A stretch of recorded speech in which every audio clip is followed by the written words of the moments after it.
Well everyone, I definitely did not do a good job of releasing this devlog.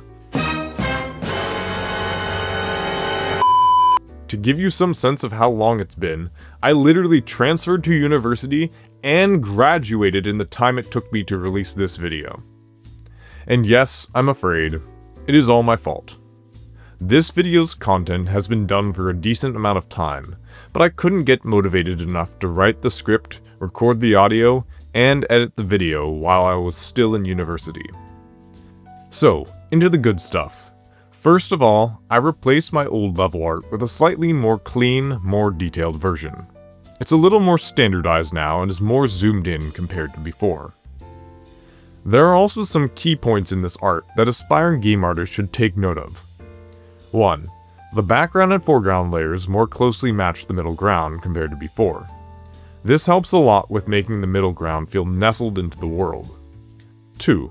Zooming in can help a lot with distinguishing your player's character.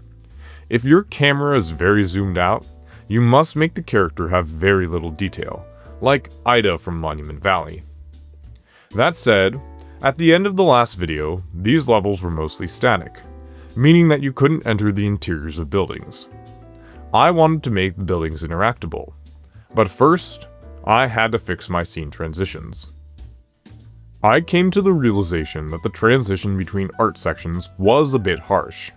At this point, the screen would instantly cut to the new piece of art, but after testing it out for a while, I found that this was quite jarring and would pull the player out of the experience. A good way to go about fixing this is to add a basic fade to black. I wanted to go about this the smart way and use a UI layer. That way, I could always be sure that the black image would always be on top of every game element. To do this, I just took a black image and scaled it to fit the screen. Then, with the canvas group component, I was ready to mess around with the alpha. But I had a key issue here. I had to freeze the player in place while the screen faded out. Unfortunately, since I instantly moved the player to the new position when the colliders touched, this wasn't possible yet. So, with a bit of fancy coding, I stored the collider info to use a few frames down the road. By the way, do not replicate this technique. I'm about 2 years older now, with a lot more coding experience, and I can confirm that this is a terrible way to go about moving the player. It requires way too many script events to all go off in sequence. I'll talk more about how to improve this in the future. So, I think it's finally time to talk about those interiors, and also about the 3D scenes that are a byproduct of them. The art of the interiors took on a totally different look than last time. One of the key problems with the previous design was the scale. For a 6-foot person, ceilings are usually perhaps only 8 or 10 feet tall, not my previous 26 feet. Adjusting this helped greatly with the design of the interiors. I drew interiors for 2 of the buildings and connected them to the doorways of the main level. I used a similar technique to my section transition code. Looks great. I can see a lot of opportunities for hiding cool goodies and levels inside of these buildings. Now, for the cool part. At this time, I decided randomly to open Blender for the first time in a while. I used to make planet art in Blender, but at that time I hadn't really created anything significant beyond that. But, with a bit of inspiration from Bendy and the Ink Machine, I worked through my roughs by modeling one of the game interiors in 3D. I would just draw the full wall textures in Photoshop, and then slap them on planes inside of Blender. This works surprisingly well, as you can see now. I think I'm going to use it for any cinematic sequences in the game, since it truly almost looks like it was drawn in 2D. And, if I get the frame rate right, it fits the style very well. Very cool. How about we do a little bit of player design? Well, for this I recruited my friend. Again, you can follow her here on various social media sites. I'm good at landscapes, but not as good at characters. She created a bunch of concepts, but one in particular caught my eye. I tried adding the player's signature black cape, and then realized something.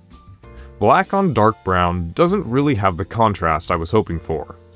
Who would have thought? I need to fix this terrible mistake, and quickly. So, I came out with my secret weapon, a white cape. Okay, this really wasn't as intense as I'm making it sound, but it was a big shift in how I viewed the player.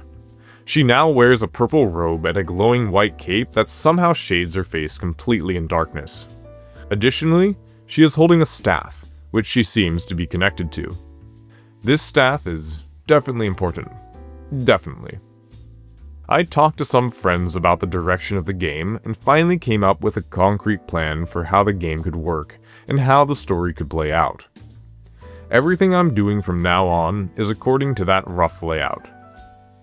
I drew a lot of art during this story-making process, including a prototype for the starting area, along with this underground city.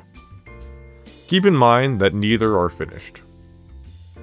Even more important than all that is the progress I made in the UI and interface of the game. Before these changes, the game just loaded up directly into the city scene. Unfortunately, this provides no way to exit the game. There's not even a menu.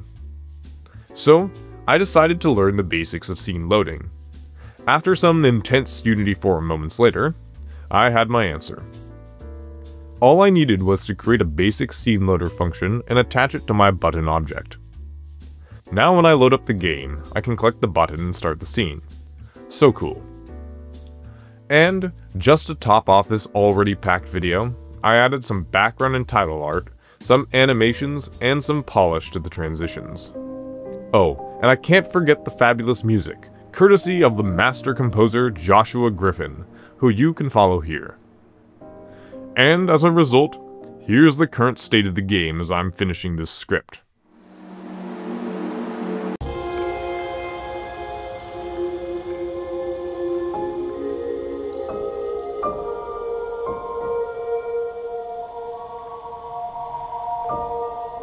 I want to thank you all for watching.